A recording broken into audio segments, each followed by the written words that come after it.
కన్నా సూపు కాటా గలిపే నా మనసమ్మో కాటుక కన్నా సూపు వయ్యారి మాటలతోని కయ్యాలు పెట్టామా కయ్యో వయ్యారి మాటలతోని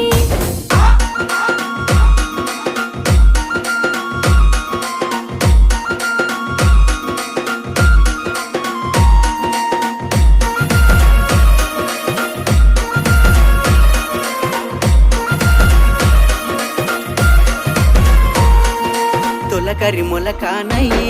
అడుగుల సడికై వేచున్నా తొలకరి మొలకానయ్యి మెత్తాని కత్తుల పిలుపు మనసేమ పూల